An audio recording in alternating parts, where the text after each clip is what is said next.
آزادی معرفی میکنم. در برنامه این موضوع رو داریم.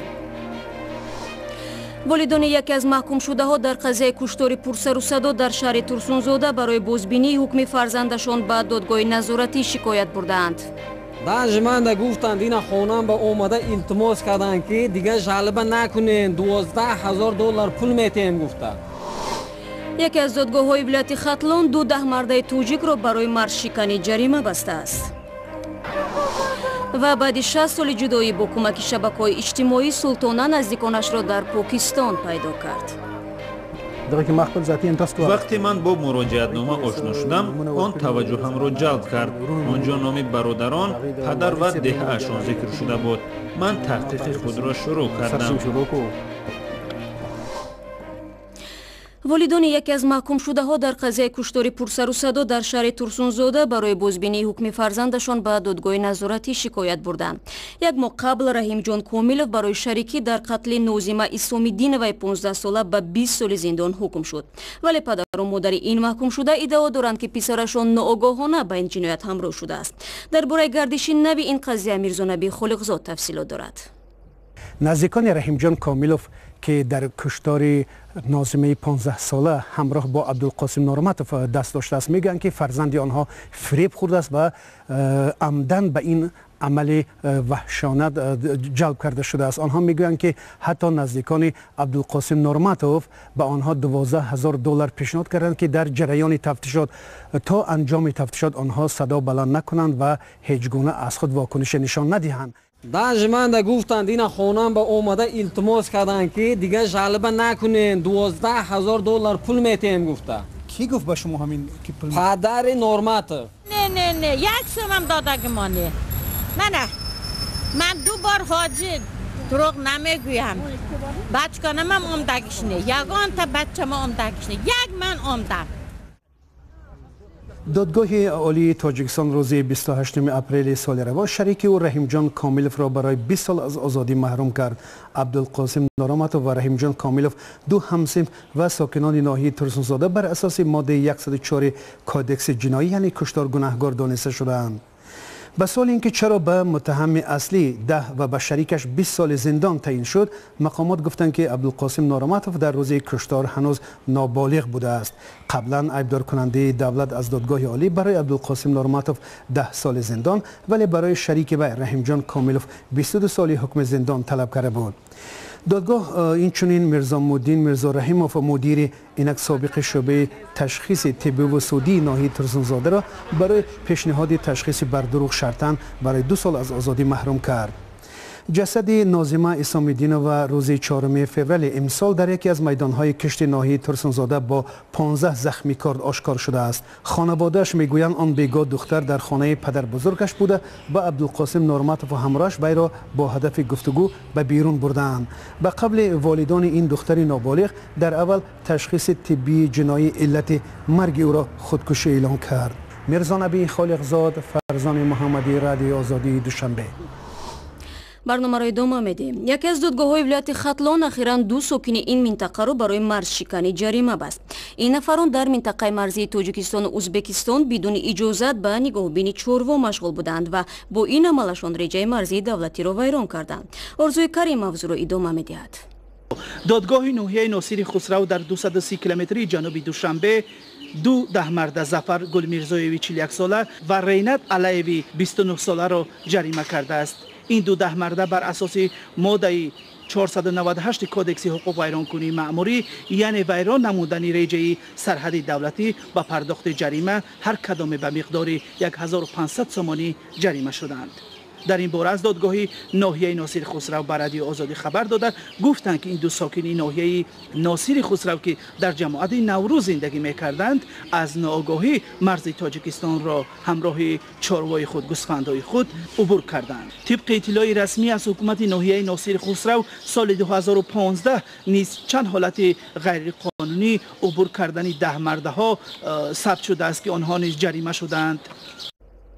گزارش مفصل در این باره در سامانه ما www.azadi.tj و آزادی ویدیو یوتیوب قابل دریافت است. رو میاریم به موضوعهای جهانی. پرزیدنت ایالات متحده آمریکا دونالد ترامپ تاکید میکند که در دوره انتخابات پرزیدنتی سال گذشته هیچ سازش پنهانی بین او و حکومت روسیه جای نداشت. روز پنجشنبه بعد برکنار نمودن جیمز کومی از مقام رهبری اداره فدرالی تفتیشات آمریکا، پرزیدنت ترامپ با شبکه تلویزیونی NBC هم صحبت شد.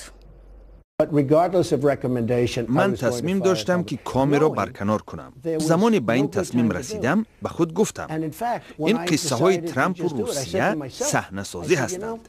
این قصه ها را دموکرات ها برای سفید نمودن ناکامیشان در انتخابات پرزیدنتی اختراع کردند. اداره فدرالی تفتیشات ایالات متحده آمریکا زیر رهبری کومی پرونده جنایی دخالت احتمالی روسیه در انتخابات پرزیدنتی آمریکا در سال 2016 را پیش می برد.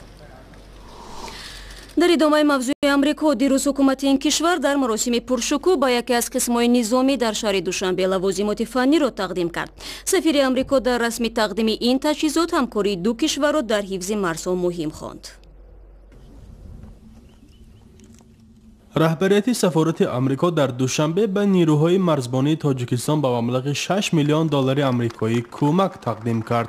این کمک ها از 15 عدد ماشین، تجهیزات علاقه و کامراهای گرمایدهی عبارت است. الیزابت میلارد سفیر آمریکا در تاجیکستان تاکید کرد که این کمک ها در امر مبارزه ضد قاچاقچیان مواد مخدر در مرزهای تاجیکستان خیلی کمک خواهد کرد.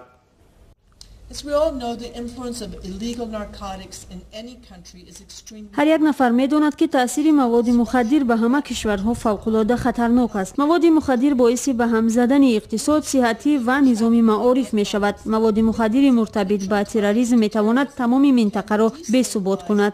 با همین سبب هم آمریکا باور دارد که تلاش‌های ضد تروریستی قوی در تاجیکستان می تواند امنیت آسیای مرکزی را تأمین کند.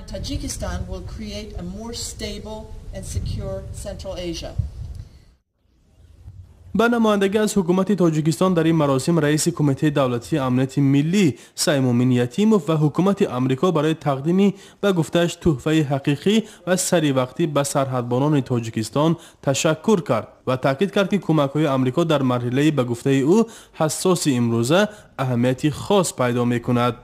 ما شاهد آن هستیم که حکومت ایالات متحده آمریکا در ساختن دیدبانگاه‌های سرحدی، در مستحکم کردن ارجحیت متریالی تکنیکی، مستحکم کردن قشون‌های سرحدی کمک ایجاد می‌کنند و البته این گونه کمک نه تنها برای جمهوری ما، برای ملت ما، برای دولت ما، بلکه برای منطقه خیلی مهم باشد.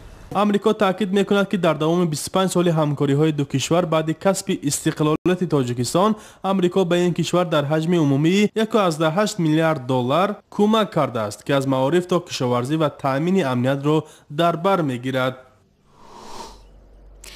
رشد شبکه‌های اجتماعی برای به هم آوردن آنهایی که سالهای زیاد با یکدیگر رابطه نداشتند کمک میکند. یک زنی که در خردسالی از بیم ازدواج مجبوری از منزلشان فرار کرده بود، بعد چند سال با مساعدت کاربران شبکه‌های اجتماعی به دیدار نزدیکانش رسید.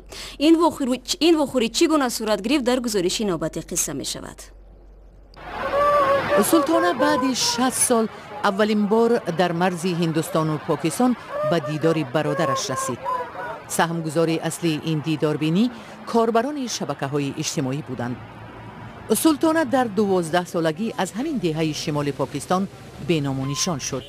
عائله‌اش و خودش هم نمی‌خواهد درباره چون و چرای این حادثه صحبت کند. سلطانه بعد 10 سالهای زندگی در هندوستان به زادگاهش برگشت.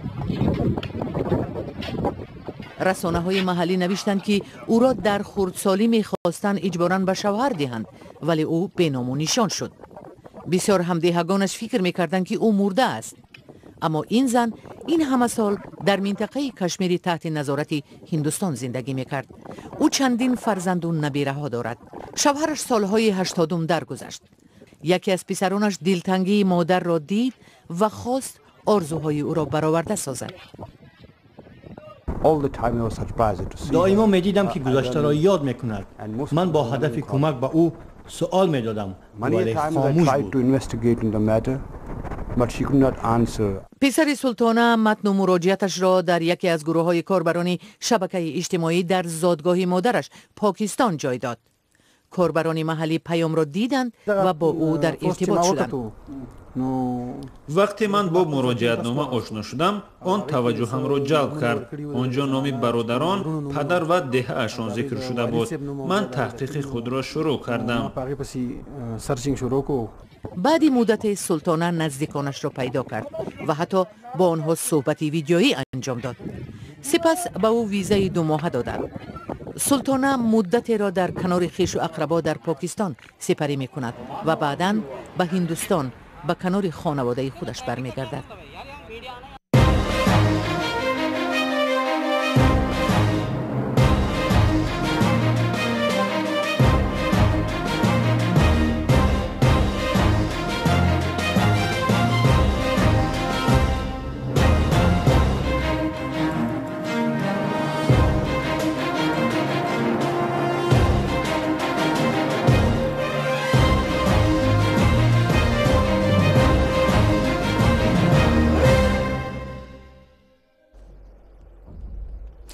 бармегардем ба тоҷикистон. рӯзи ҷумъа ҳангоми ифтитоҳи мактаби нав дар шаҳри Данғара prezidenti тоҷикистон Эмомалӣ Раҳмон тарбия ва назорати наврасону ҷавононро дар навбати аввал масъулияти омӯзгорон ва волидон номид.